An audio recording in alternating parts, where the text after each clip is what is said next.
All right, welcome to the Marriage Boss Podcast, and I'm pumped up today because I've got an exciting guest from down in Texas. Matt Miller spent the first 9 years of his career as an Air Force pilot before entering the private sector to work in both the medical device and advertising industries. While a top performer in the corporate world, his long-term desire was to be his own boss, which we love. A good friend one day mentioned the gumball machines he and his young daughters owned, and that conversation began a 10-year business quest that brought Matt's company, School Spirit Vending, to the cutting edge of both the vending and school fundraising industries. Today, School Spirit Vending's franchising program provides a proven and profitable business system for busy professionals and their families looking to develop secondary income streams with a limited time commitment. Matt, welcome to the Marriage Boss Podcast. Hey Rick, thanks for having me on, man. I don't know who that guy was you were just talking about, but man, no, I get it. He sounds good, right? Now you got to live up to it. Yeah, no doubt. Well, we're happy to have you. So, as we were talking a little bit before the show, this model of, deciding to be your own boss and having a wife and kids and a family and then this business and combining the two things is certainly all what we're about here at the Marriage Boss. And so tell us a little bit about, the journey, what's going on with your family, the business, and just lay it out there because somebody listening today is probably going to be interested.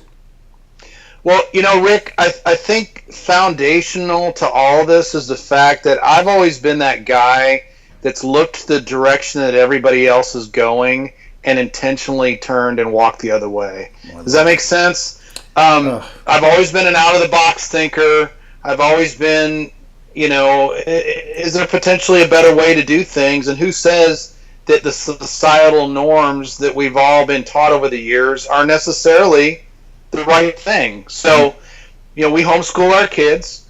I've been in a traditional marriage for 23 years. In fact, we just had our anniversary here last week. Happy anniversary. Cool. Thanks, man. It's crazy that she's put up with me this long. I say the same thing, man. I'm grateful that God put us together, and I'm thankful for her every day. But so we've always done things kind of non-standard. And I was an Air Force pilot for 9 years, like you mentioned. Then I was in the advertising space. And one of the things that I learned along the way is I didn't like being told what to do. And I thought getting out of the Air Force that was going to change. But what I found out was the Air Force was a lot more stable place. The rules didn't change much. The pay didn't change much. So it was very, very predictable. When I got in the corporate world, even though I had more control, the rules were always changing, and then they were never in my favor. Wow. And I got a couple years in and realized, man, I have got to get myself to a place where I'm calling the shots and doing what I want to do when I want to do it. And putting forth my God-given talents in this world of free enterprise that we live in, and still the greatest country on the planet, in my opinion, and have the ability to go out there and make whatever it is for myself I want to make, instead of having a ceiling put on me by somebody else. Where that decision ultimately came from was my first full year in the advertising space. I ended up being number 2 in the country of 750 reps. Wow. In the company I was working for. And my boss thought I got accolades too quickly.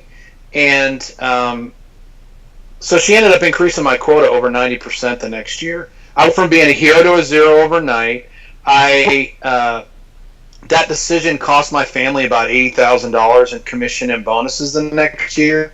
And I just had to look at the pay scale and realize that there was no way for me to work my way out of the financial hole I was in, just purely working full time in that position. I was thankful for the position because it gave me some flexibility to do some other things.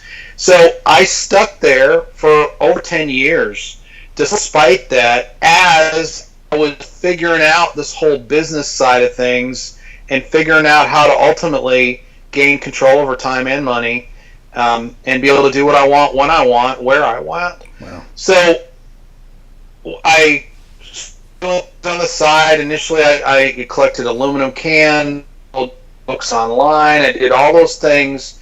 But Robert Kiyosaki's book, Rich Dad, Poor Dad, was foundational to a lot of the decisions I made.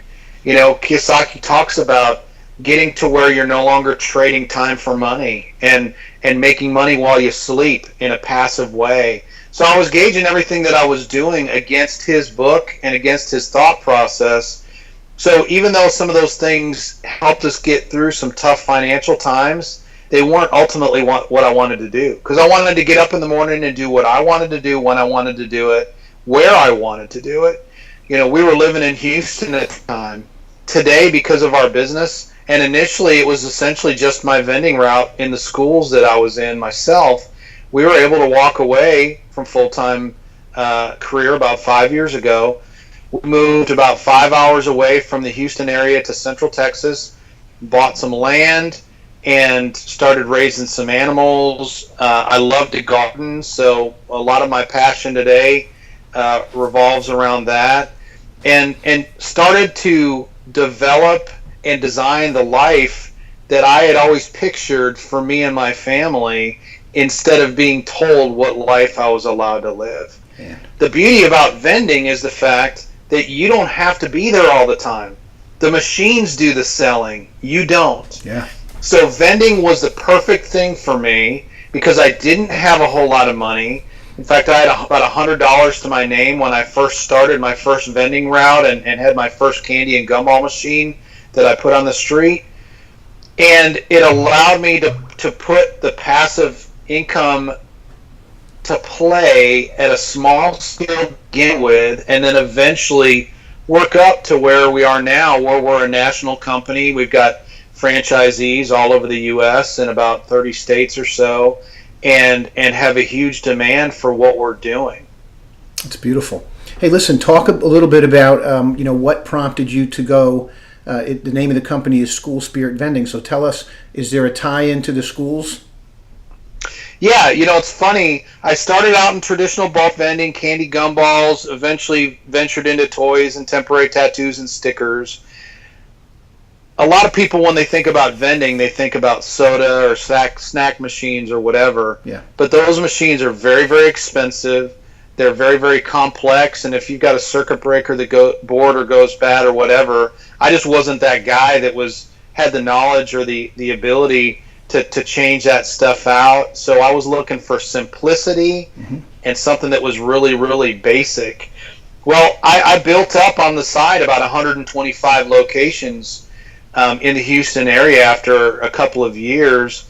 And then 07 and 08 hit, and the market tanked. And all that work I had put in, the numbers were off significantly because there were less people frequent in the businesses where I had equipment. And there was less people that were allowing their kids to put quarters in my machines even when they were in those locations. Well, I had 4 young kids come knocking on my door in the span of a couple of weeks selling me stuff for the local school. And I was like, this doesn't make sense. I've got kids this age.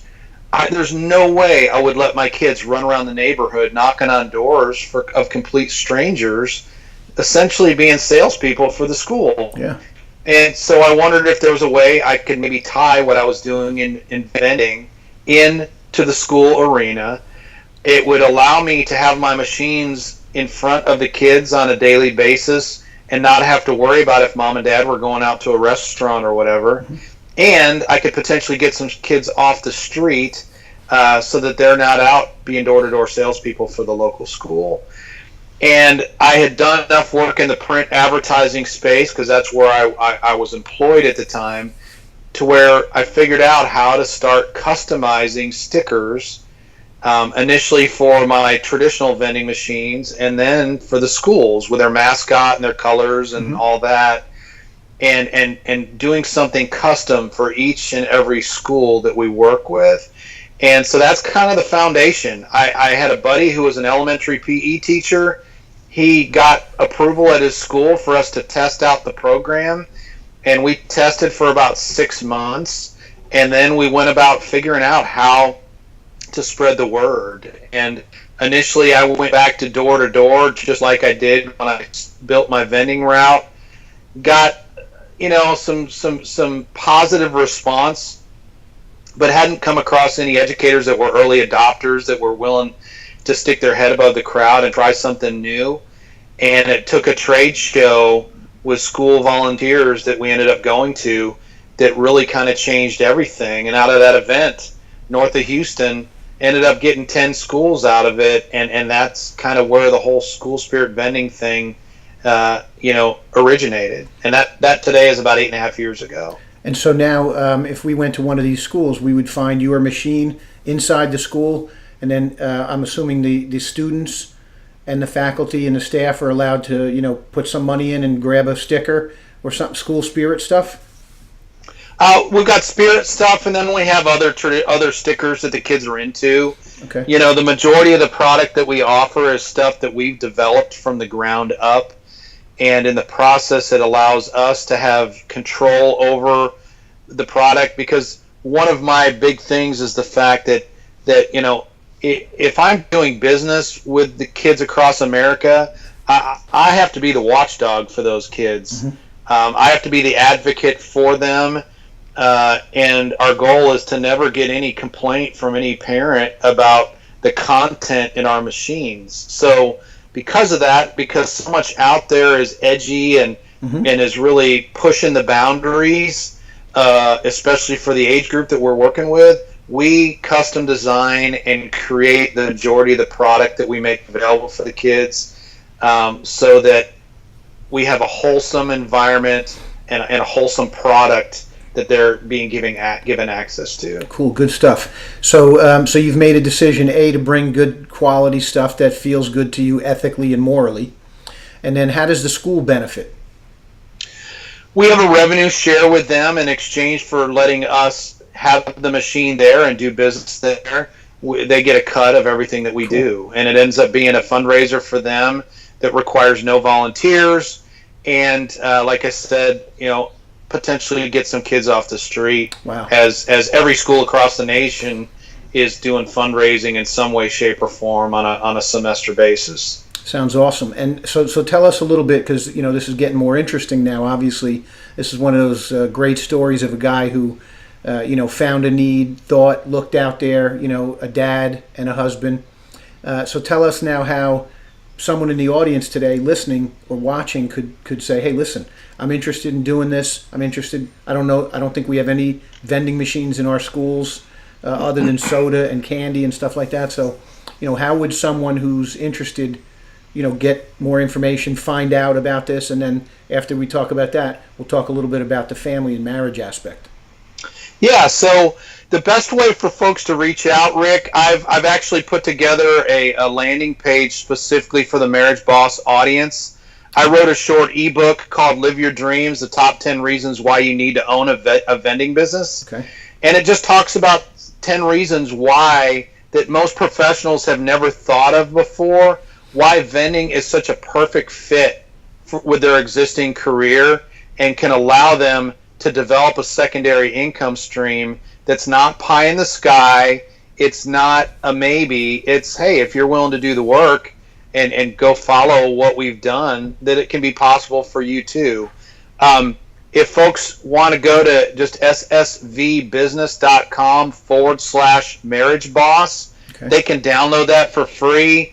And whether it be just want to know more about traditional vending, or if they want to know more about the franchise, we can begin a dialogue and see if it's a good fit for them. Perfect. It sounds good. I know a lot of the people who are listening and watching and in my audience are entrepreneurs, and we're all looking for new ways to earn money. You and I talked a little bit before the show about what type of opportunities people are looking at today. And I think that we've got to open our eyes further about franchising and how it can be affordable and how it can be fulfilling, rewarding, and it can be very lucrative. So I think that this is kind of a win-win.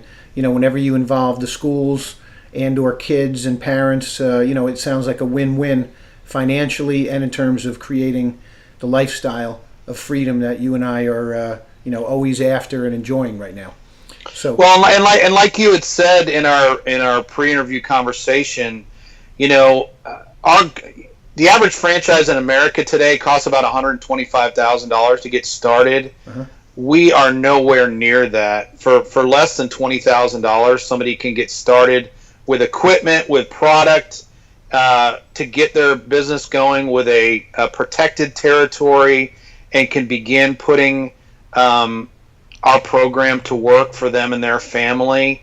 So you don't have to have $1 million to have a McDonald's to buy into a proven system that can help make a significant financial impact for you and your family as time goes on. Sounds terrific. I love everything you're saying from the beginning all the way down to today, and what you just said. You are a man after my own heart. Now let's talk about the relationship side. Tell me about how you and your wife work together, because part of what we're trying to promote here and give permission for is to build a lifestyle that works for your marriage and your business. I think the biggest thing, Rick, is we realized early in our marriage that God made each of us very, very different. And I believe that was purposeful. I believe we were brought together to complement one another. And what that ends up in a lot of cases being one of the biggest struggles of married couples is not realizing that a lot of what is going on is not intentional. It's the way the other spouse is wired. Yeah. And because we don't think the same way as men and women, or as humans, we're all wired differently. We've got to learn how to complement one another instead of always be battling one another. Yeah. Because my wife is never going to see the world the way I do. Yeah. And I'm never going to see the world the way she does. Yep. So how do we bring out each of our strengths to the benefit of our family and to our marriage, instead of me trying to change her and her trying to change me? Yeah. And so I'm the risk taker. I'm the guy that's fearless in a lot of ways because of my military time. I'm the one that's very, very disciplined. She isn't that way. But she has deep, deep, deep insights, her ability to develop relationships and to be a mom, which is what she's always wanted to do. Mm-hmm. We homeschool our kids. She's been the teacher for our kids. Our second just graduated from high school and will be starting college here in August. And our oldest, Zane, is a sophomore in college as well. Cool. We've homeschooled them from day one. Wow. And Amy has been the teacher for the majority of that. Wow. I'm the principal and the janitor. Yeah. And the kids would tell you that I might be the janitor supervisor, but not really the janitor. Yep. But so she has kept the home front going and has been responsible for the education of our kids on the classroom level. And that has freed me up to do what I need to do to bring home the bacon and to put together the business that can support a growing family, that can support putting a couple kids through college and another one a couple years out from being in college as well. Mm-hmm. And to be able to begin to realize some of our dreams on the financial level that we weren't able to even dream of several years ago just because of the hole we were in. Yeah. I can't believe we're going to have to reach out to Natalie after this, because I can't believe what a match you are for me. You're telling my story, brother. You are telling my story. I mean, I feel like in the whole time I've been doing this, you are the guy who is telling my story to me more than anybody else. So, kudos to you. Kudos to Amy. I'm excited to have found a space on your path through this too. So this is part of how we do this, is to be able to connect with like-minded, like-hearted people and support each other through this mission, and to be able to create freedom and beautiful relationships. And you were singing the Marriage Boss song there when you're saying, we're very different, and then you figure out how to work together, what your strengths are. Carol, my wife of 28 years now, is every day I get up, I'm sure you tell a lot of stories about what's going on in the business. Amy's got all your stories down. Hey, this is what we're going to do next, honey. Listen to this. I got this big idea. Because as risk takers, we got to go out and do that. And it sounds like a beautiful arrangement, and we're happy to support it. So give us what were you going to say? She followed me through a lot of the thin. Yeah. And now it's my job to spoil her rotten through the thick. Good man. But I'll tell you what, knowing where I was grounded, being a Christian, that was one of the things that gave her the confidence. The other thing was, and this is probably the best decision I have ever made in my life, aside from marrying her, is I hired a coach almost 2 years ago. August will be 2 years ago. Guy by the name of Aaron Walker. Okay. I don't know if you're familiar with Dave Ramsey at all. Of course. Well, Aaron was one of Dave's first advertising clients on the radio 20 years ago. Wow. And I met Aaron at a Dave Ramsey Entre Leadership event in Nashville about 2.5 years ago. Okay. We just met at a break, got to talking. We ended up kind of hanging out through the entire week. I thought I was going just to hear from Dave and his leadership team. Yep. And don't get me wrong, I learned a ton from what they're doing. But I walked away saying, man, I've got to find a way to get around this guy, Aaron. Mm-hmm. Fast forward a couple of months, I was back in Nashville, had lunch with him. He had just started his company, View from the Top, starting out with personal coaching, life and business-wise. And then he's ventured into mastermind groups and some other things as well.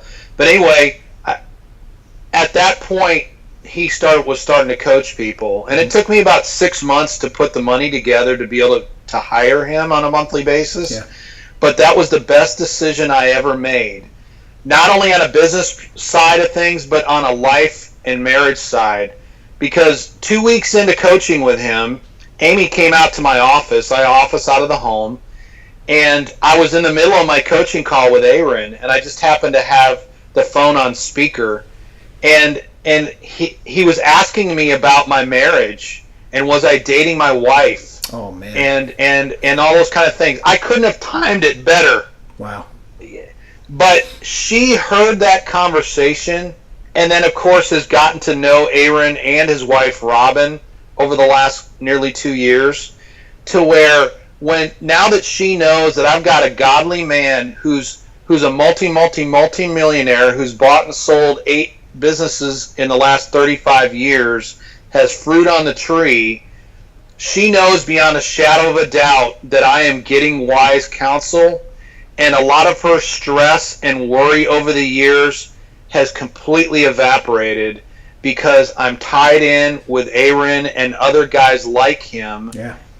And we're living life together, and I'm getting coached and mentored and counseled every single week from guys that are where I want to be, who have marriages that I want to have a marriage like. Mm-hmm.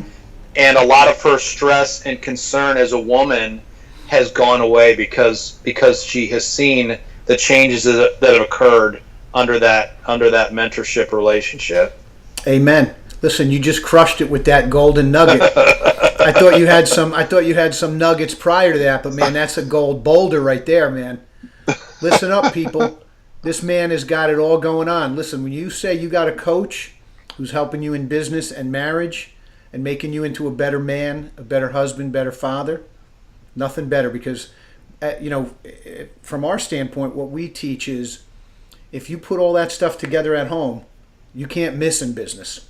You can't miss, because people want to do business with you. They want to give you their money because they want you to be successful in your family and your marriage. So that was great stuff. So we are honored, to have a man like you, a good man, as we say, on the show, and this was great. Listen, give the address one more time of where you want to send people. Yeah, Rick, it's SSV, as in School Spirit Vending, ssvbusiness.com/marriage boss. And like I said, there's no commitment at all. If you want to talk, we'll talk. If you don't, at least you can download the ebook and hopefully get some insights that'll benefit you and your family, or at least get you thinking about what else you might do to give you some more security and a better financial situation as time goes on for you and your family. That sounds great, Matt. And it also sounds like this is something that someone could start on the side, part-time, while they're still transitioning from a different job or career. They can get this thing started, with some side time. Yeah, I literally had a couple of days a month wow. to do this. Yeah. And I was working full-time. There was a period there where I was working full-time, homeschool dad, active in my church, husband, and I was delivering pizzas at Pizza Hut about 20 hours a week because I needed some extra seed capital to reinvest back in the business to get quicker where we wanted to go. Good man.